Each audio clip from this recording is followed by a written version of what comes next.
All right, guys, welcome back to our study of First Timothy. Now, the last time we were here, we looked at chapter 4, where we saw Paul make somewhat of a deviation from his doctrinal teachings concerning things in the church, practices in the church, offices in the church, and he moved to a warning in Timothy. And you can see him somewhat buttressing, in other words, why am I saying that these things should be done within the church, which is, remember what he said, the pillar and ground of the truth? Why should these things be done? 1 Timothy chapter 4, because the time will come when men will begin to reject sound doctrine, and they will adopt all kinds of teachings that stray away from the faith, the teaching of Scripture, the teaching of the apostles, for example, forbidding to marry or even to eat certain kinds of food, which we know that God has created all things to be eaten as long as you give thanks for what you're eating. But I speak to you, Timothy, to be a good and faithful minister. Remember what you have been taught, even namely by the Apostle Paul, namely by the Scriptures, the doctrines of the Christian faith, and abide in these things. Give yourself to godliness, because, bodily exercise profits a little, but only in this life. But godliness is a profit to not only this life, but to the life to come. And we need to understand these things. So therefore, Timothy, practice godliness. Watch yourself. And so he says, now understand that you're a young man. However, don't let this be an occasion for your timidity or for the accusations of others against you. But instead of them looking at your youthfulness as something to be disregarded or downplayed, be an example of the believers in faith and in love and in spiritual maturity. Now, concerning the reading of the Scriptures, do this until I come. Reading and the preaching of the text. That's what he talked about when he says the exhortation. Remember the spiritual gift that was in you. This gift, when the elders recognized this gift and they laid their hands on you so that you might be profitable in the ministry, remember this so that you might exercise and to do these things. Watch your personal and your private life. And also, too, continue in the truth. Continue in the doctrines of the faith. And in doing so, this will become evident to everybody that sees you and hear you. All right. But anyway, so let's finish this thing now. We're continuing into chapter 5. Now, chapter 5, he kind of shifts gears again. Remember, chapter 4 was some sort of a deviation in answering, well, why? Well, what is this sound doctrine stuff? What's not just so important about it, but why are you emphasizing these things? He said, because the time will come when men will move towards apostasy. That's the idea. So chapter 5, he moves right back, or he shifts gears and goes back into his teaching concerning practices of things in the church, how things should be done, dealing with the different groups within the church. And in chapter 5, explicitly in the section that we're going to look at, verses 1 through 16, he's going to talk about two particular issues. One in general, basically how you deal with people within the church, older men, older women, and even younger men and younger women. And then more explicitly, he's going to spend the majority of his time in how to deal with the widows in the church. And when he's talking about, when I say the dealing with the widows, I'm talking about the care of widows in the church. All right. So let us begin there. I don't think this one would take too long. Verse 1. Do not sharply rebuke an older man, but rather appeal to him as a father, to the younger men as brothers, the older women as mothers, and the younger women as sisters in all purity. So here we have basically a general to do in how to deal with the different groups within the church.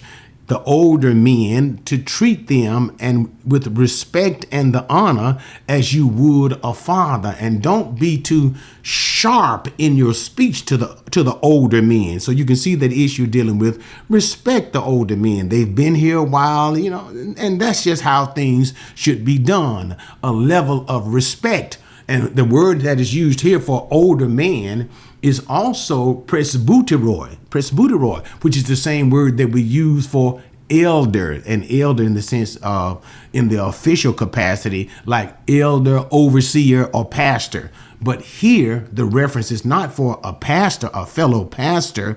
It is simply for an old man. And then there's a sense of dealing with the younger men closer to your age. You can deal with them as if with your own brother.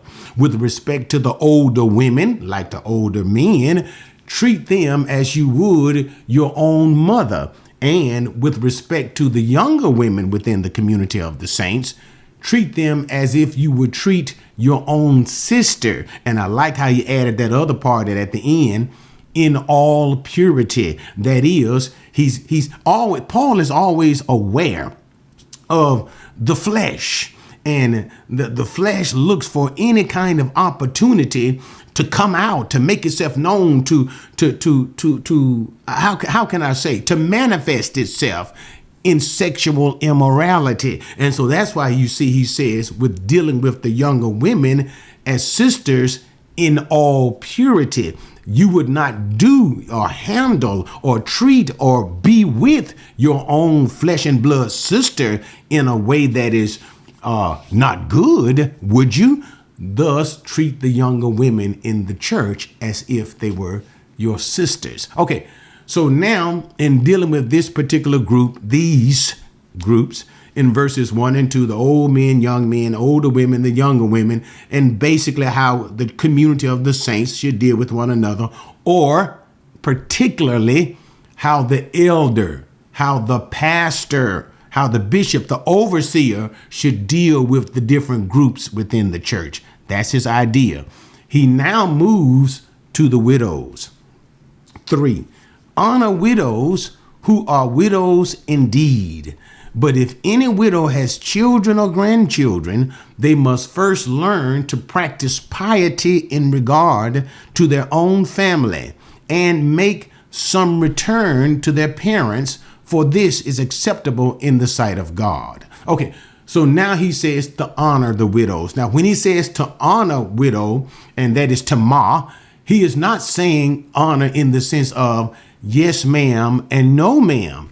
He is talking here about the support, the financial support of the widows within the church. And notice he said widows who are widows indeed, those who are truly being widows. In other words, you have to make, and this is what we're going to see for the breakdown of the remainder of the text, who is considered to be a widow who comes under the support, or who should receive the support, even the financial support from the body of the saints, from the church. Widows who are indeed widows. So therefore you support those who truly are widows. Then he continues on, because the whole issue is about support, financial support, what? And now let me stop here, because we need to understand a couple of things here. Number one, the culture of that day was very different than the culture of, let me say, as an American citizen here, 2025 in modern America, the culture is very different. In that day, women, for the most part, did not work, they did not go out and have a job and get an income and things of that nature. They were primarily dependent upon the husband or the male counterparts within the family to provide for the family. And so thus, in the absence, say, if a woman having a husband, the husband would die, and especially if the family was not well off. And this was common for people to be poor people. People weren't wealthy people. In America today, we would be considered almost like kings in comparison to the people of that day. But the point is, so the husband would die, then the woman would be left to look towards, for the most part, her sons, and her sons would become the providers for the family. But if something was wrong with that picture, say for instance, the son had died, sons were gone, or something to that effect, the woman had no outlook for support, and therefore she would be called or to be considered a widow. Why? Because she has no resources of her own, no husband, no sons. They didn't leave her materially in shape, and so thus she would simply have to depend upon the charity of others. And here the issue is not the charity of others, but the charity of the church. Not only just charity, but even as the Apostle Paul is outlining here, the responsibility of the church towards widows. Okay, so with that understanding that there is a cultural difference then, because today what? Women work just like men. And also too, the idea of we have, so in different countries, there are certain levels of benefits that people have in this country that even possibly the government may provide for these people. So what am I trying to say?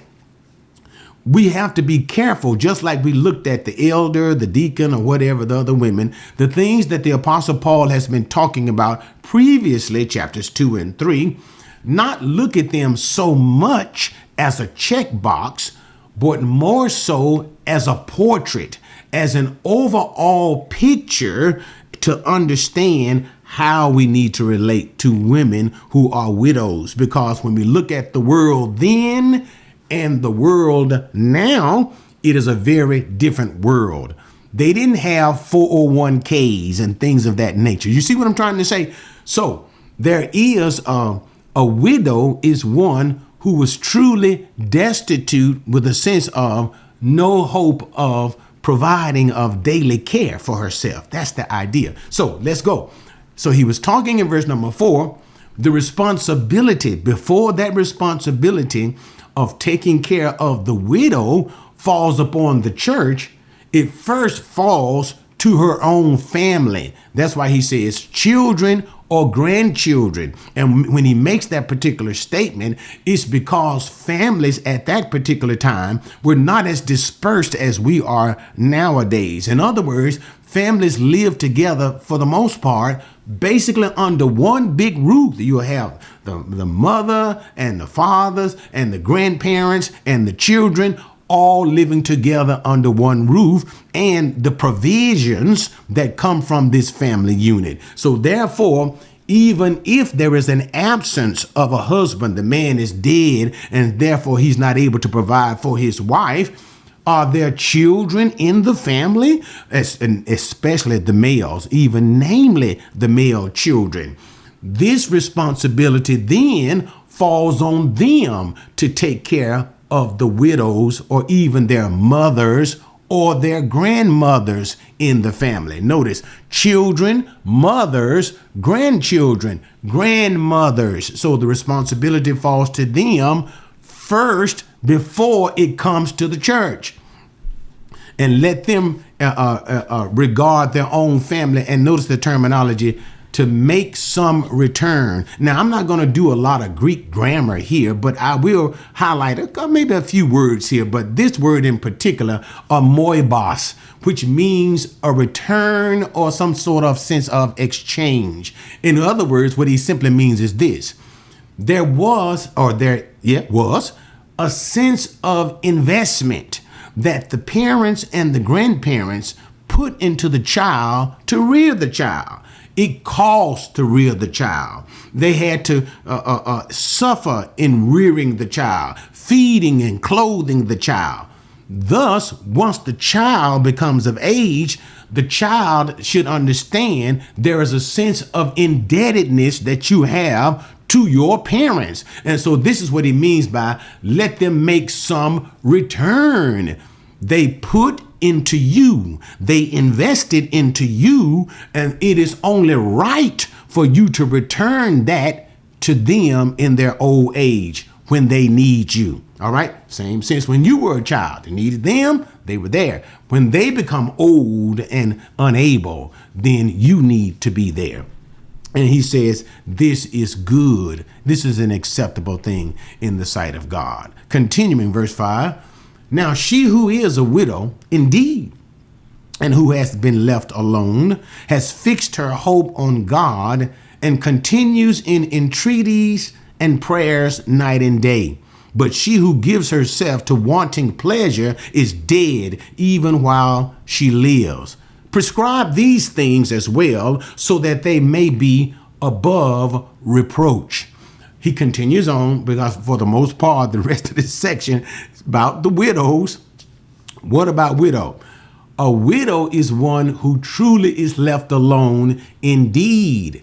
There is no children. There is no grandchildren. There is no husband. She does not have these people in her lives to provide any kind of material support for her. And thus, what does she do? Remember, we talked about culturally how women didn't go out and work, and it wasn't that day. She had nothing. So therefore, she had to do what? Depend on God. And this is kind of a similar picture that we have of a woman by the name of Anna during the time when Jesus was being born in Luke, I think chapter 2, something of that nature. And it talked about her being a widow and a woman who stayed at the temple day and night offering prayers. In other words, what is Paul saying? A widow is one who is truly dependent upon God to provide for her needs. And then so he says, this is a widow, but if she is not such a widow of this kind, that's verse number 6. Because remember, Paul is talking about a true widow, who is a widow indeed, one who gives herself, verse 6, to wanting pleasure is even dead. So here he is kind of juxtaposing two pictures, a picture of two different women. One woman is truly a widow without anything, truly a saved woman, a good woman, prayerfully depending on God. Another picture is another widow. Now, she is too a widow, but she looks at her widowhood, as an opportunity to the flesh, since she has no husband. So now she wants to be a runaround. Can I simply say it like that, guys? She gives herself to what? Wanting pleasure, and thus she is dead while she lives. This kind of woman does not come under the care of the church. So you have to understand the overall picture of what Paul is talking about is a widow who comes under the responsibility of the church to provide financial care for this particular woman. He has now juxtaposed those two women, a truly saved and a godly woman here who is depending upon the Lord. And then you got another woman who ain't got no husband, but she's running around. And so Paul is saying she is actually dead, even though she is living. And the point, this is not such a woman who should ever come under the care of the church. Then he says again, prescribe these things as well. In the same sense that he said earlier, that word prescribe here, euphemistically translated, but in strength to command these things. In other words, establish these things concerning the care of widows and how one should do and treat the widows, and so that the women would be above reproach. Verse 8, but if anyone does not provide for his own, we'll come back to that, and especially for those of his household, he has denied the faith and is worse than an unbeliever. And so now he goes back to the responsibility of the family, of the children and the grandchildren, to care for the widows within their families. And now the whole point, and here's the idea, and remember to confine your thinking to the church. In other words, Paul is not talking about people and actions, activities outside of the church. He is not talking about widows outside of the church. The church's responsibility primarily is to its own members. And thus, he is not talking about what the church needs to do in the community, what the church needs to do to the world. Paul ain't dealing with none of that. The responsibility of the church is to its own members and to its own people, and how its own people should conduct themselves. The pastors, the deacons, the leading women, and even here how the widows who should receive support within the church. Okay, because some people make the mistake nowadays trying to say that the church has this responsibility and duty to the world. No. The responsibility, I'm about to preach. I'm about to get hot and preach. The responsibility and duty of the church to the world is to preach the gospel.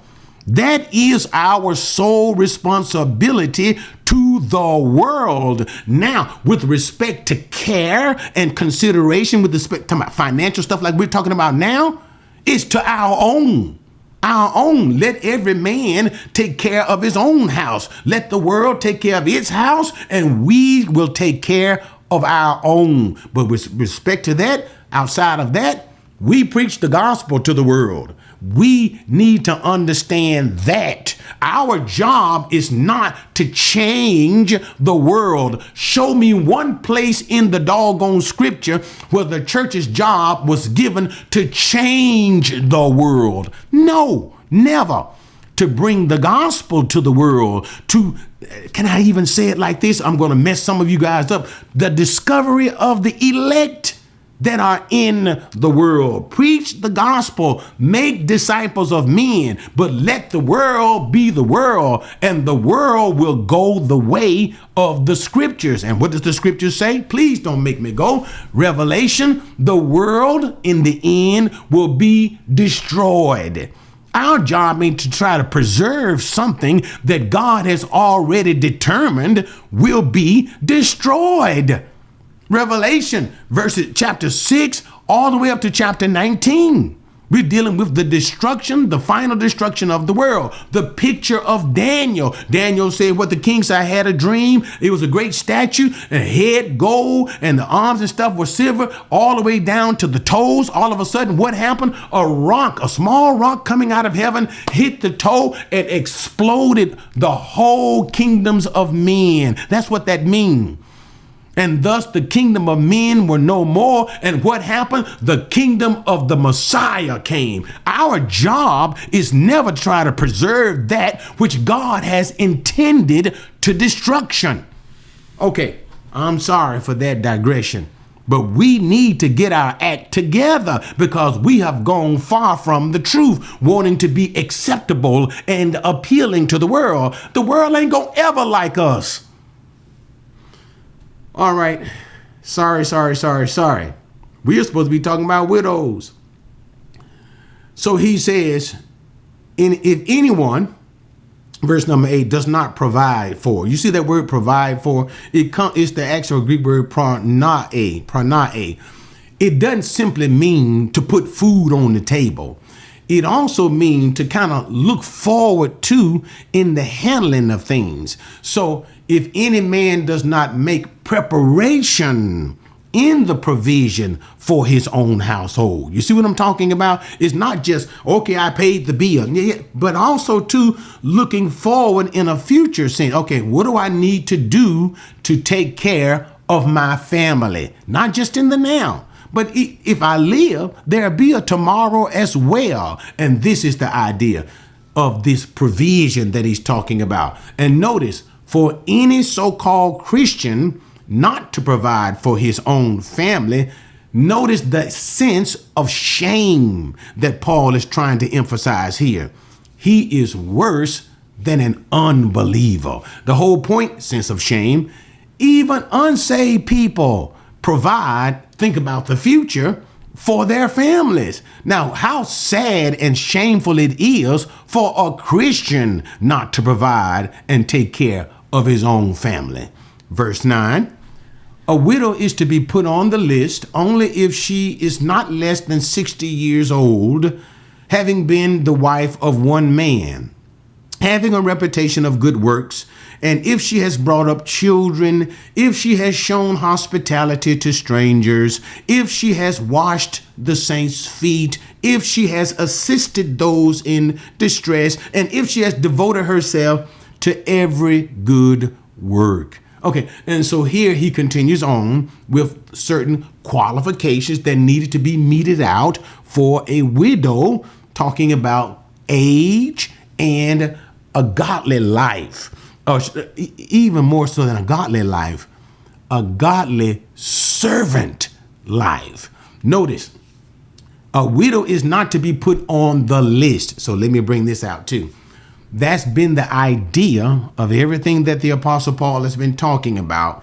That is, what widows should be a responsibility for the church to provide some type of assistance or aid to. And there was a list of women who would receive assistance from the church.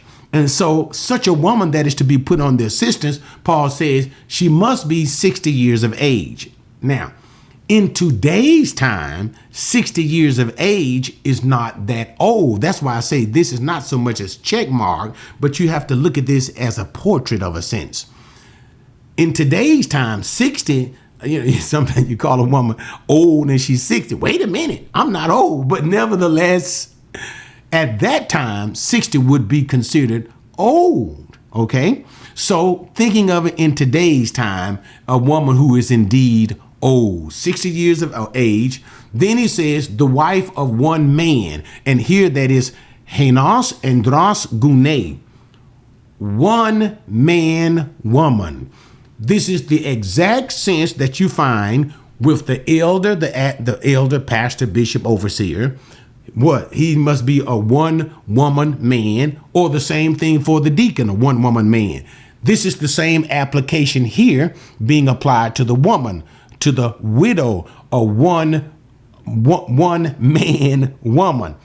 And as it was, always remain consistent in your interpretation, especially when the context is basically the same. What was Paul talking about? He wasn't so much talking about married once, but the idea is faithful. A one woman man with the elders and the deacons, a man who has been faithful to one wife. And here the idea, a one man woman, a woman who was faithful to her husband. In other words, a woman who was not promiscuous, a runaround kind of a woman. Okay? Don't take such a woman like that into care if she had a reputation for running around on her husband. But what? Instead of a promiscuous reputation, that's verse number 10, have a reputation of good works. It kind of gives you a picture of Dorcas. You remember that woman in the book of Acts, that one that when she died, the saints were really torn up about it. Hearing that Peter was in a town not too far from them, they sent for Peter, and Peter came. And when Peter came, they would show the different clothing and talk about all of the things that Dorcas had done for them when she was alive. And this is the idea here. A woman of good reputation, a woman, a servant. Notice, servant godliness. She was a godly woman and she was a servant of others. And that's why I don't want to rehash all of the things. What idea? Brought up children, shown hospitality to strangers, speaks for itself. Washed the saints' feet. Again, the idea of service. Assisted those who are in distress. Serving others. Devoted herself to every good. She is a woman known for being a godly servant woman and not a promiscuous woman. Okay? And also, remember, at least 60 years of age. But remember, we said this was a cultural thing. Why? People didn't live that long back now. But nowadays, people live much longer. Verse 11, but refuse to put younger women on the list, for when they feel sensual desires in disregard of Christ, they want to get married, thus incurring condemnation because they have set aside their previous pledge. Now, what is he talking about here? Okay. Remember, the whole point is older women, older, godly, serving women. Put them on the list to be taken care of by the church. All of these particular qualifications: having no family, having no provision, having no husband, having no children, having no grandchildren, no resources of her own, but she has been a godly woman, a servant. Notice something. You are not, let me say this, you are not put on the list just because you owe. You just, okay, well, I'm an old woman, so the church ought to help take care of me. No. Did you wash the saints' feet? Were you known? Were you even renowned for being a godly servant woman, showing hospitality to the stranger? You see that? So this qualification ain't just about being old, but she is an old, godly, serving woman of great reputation. This woman receives help from the church. Now, verse 11, but with respect to the younger widows, I'm going to be married, husband died, and she's pretty young. What? Do not put younger women on the list. He says, why? Because they're young. You see, as the older women were old at that time, as he's speaking about, old women, they've pretty much gone beyond, for the most part, certain stages of life of sexual desire. That's the bottom line.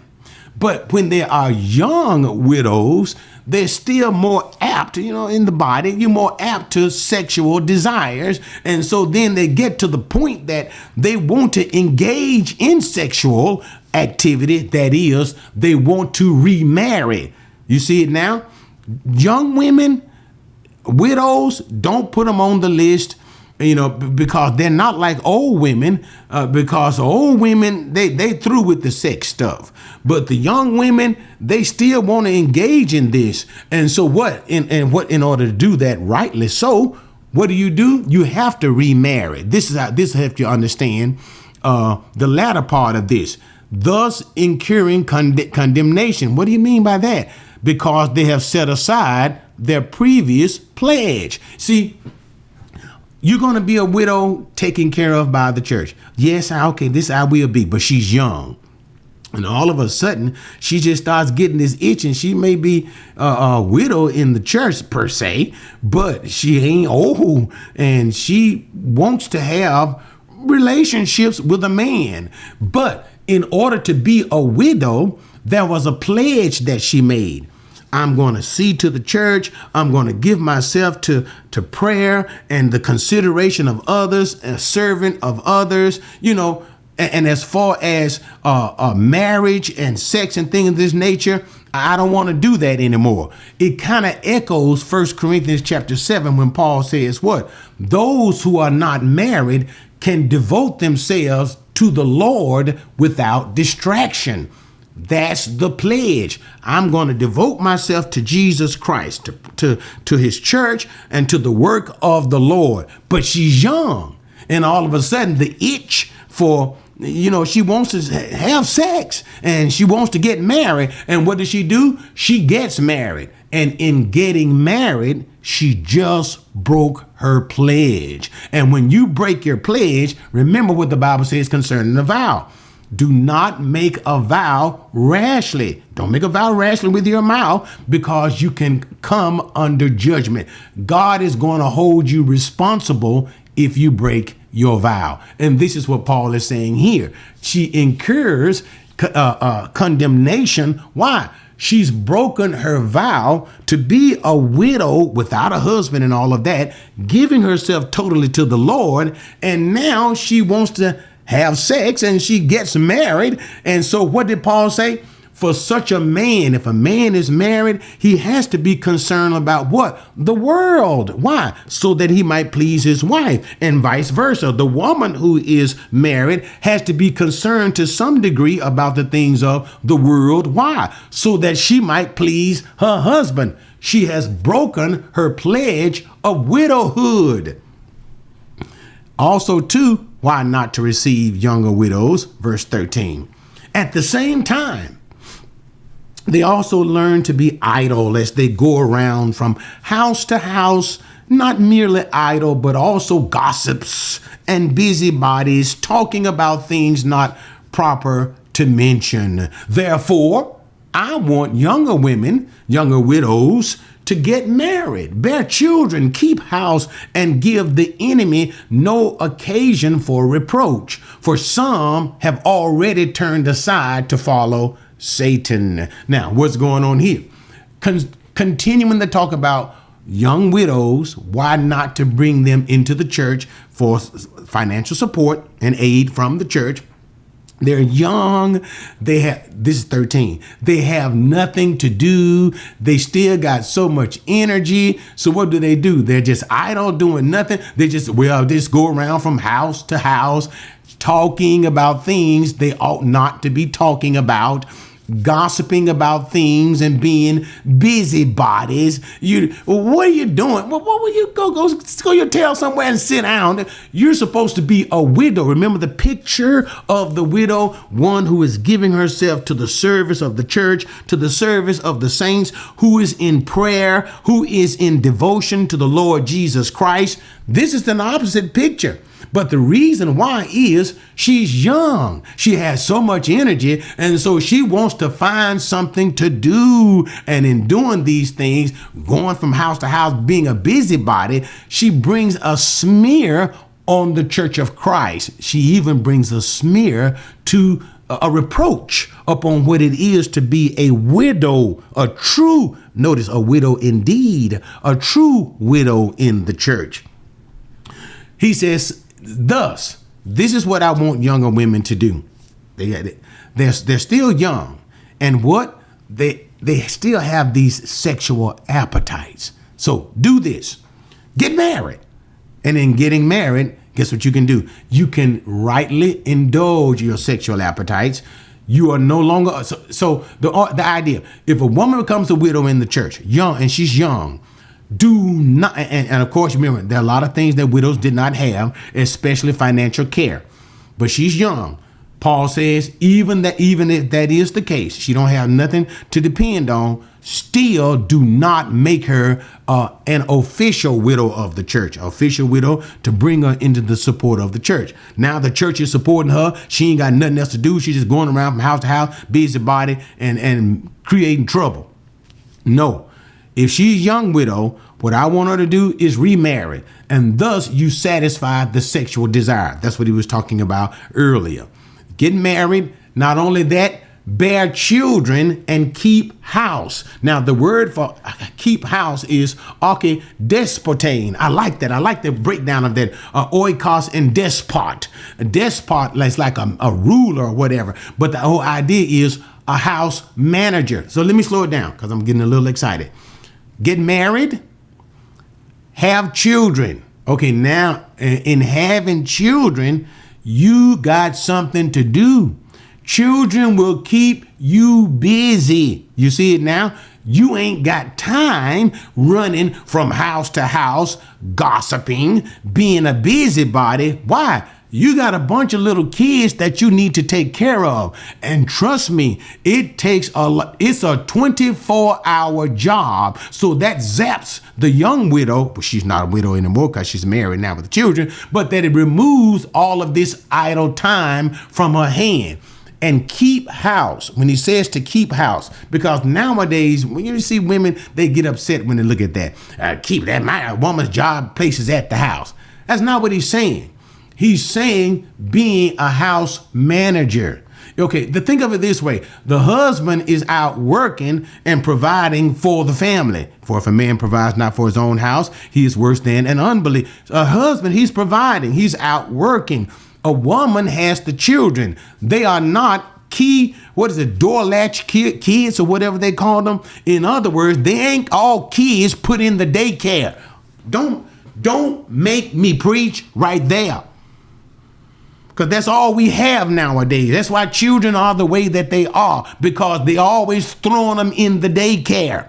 No, the woman was to be the manager of the house, the manager of the children, while the husband is out there handling business, getting ready to bring in that bacon to handle his family. The woman is at home managing and raising her children. That's what he means when he says to keep house, a household manager. Then he says, give the enemy no occasion of reproach, because some have already, in other words, because some of the young women are already doing the things that I said not to do.